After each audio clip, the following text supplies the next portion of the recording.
The JavaScript world just got shell-shocked after 10 maximum ponage critical vulnerability was discovered in the React.js framework, specifically in its server components flight protocol code.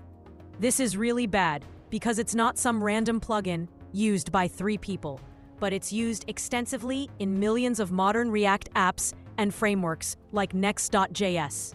Most of the Vibe engineers who have been polluting the internet with useless slop for the last few years default to Next.js. But now, that slop is not only useless, but also extremely dangerous. You might remember Log4Shell back in 2021, an exploit in the Log4 Java library that allowed hackers to launch millions of attacks on servers and nearly took down the global economy. Well, in 2025, Log4Shell has a new sister called React.js, FH, aka CVE 2025-55182, an exploit that allows an attacker to go from HTTP request to shell access without logging in, without abusing some weird edge case, and in many cases on default configs. In today's video, we'll break down the latest reason not to use React and find out how this exploit actually works. It is December 9th, 2025, and you're watching the Code Report. If you're a React developer, let's first find out how screwed you are right now. You can find out by running this command to see if you're using any of these server components packages with the following versions.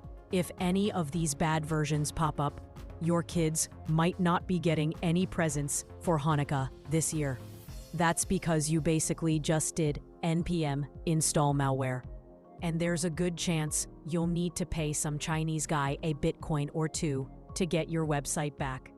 But that's just the cost of being a React developer. The vulnerability is found specifically in the React Flight Protocol implementation. But wait a minute.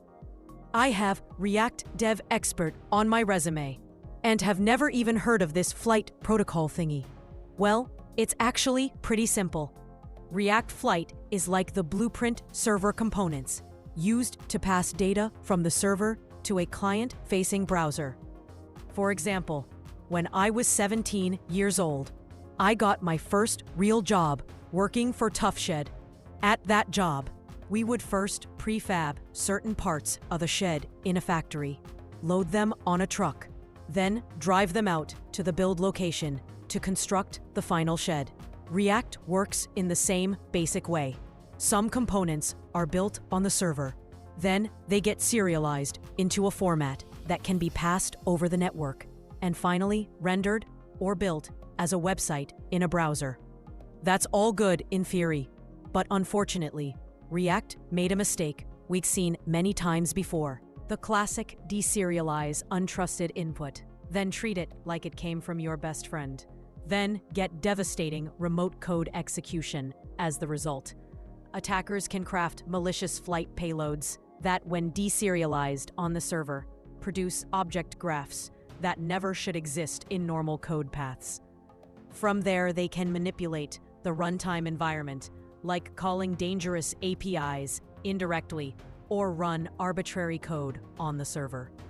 No authentication, no valid session. Just a single poisoned request to an endpoint that handles React server components that can transform your server into a very expensive crypto miner. Within hours of public disclosure, multiple security companies saw real attack traffic. Like Amazon observed attack attempts tied to Chinese hacking groups almost immediately. There's estimated to be over 2 million vulnerable servers out there, and hackers are currently scanning and trying to exploit them as we speak. And that's why you need to update your code is ASAP as possible. And one tool that can help you do that is GenSpark, the sponsor of today's video. It's an all-in-one AI workspace that orchestrates multiple AI models to get work done faster. So, instead of manually bouncing around Gemini 3, Nano Banana, Sonnet 4.5, or whatever new model just dropped, you can just tell GenSpark what you want, and it'll automatically use a mixture of agents to give you a highly polished output in one shot. As a developer, you can use their browser-based dev environment to build anything from landing pages to full-stack web apps that you can just as easily deploy on Cloudflare. And if you want, you can connect your account to external services like Slack and Google Drive, so GenSpark can take actions on your behalf and become a single hub for all of your work. Use the link below to try out GenSpark for free today. Thanks for watching and subscribe the channel AI Unlocked.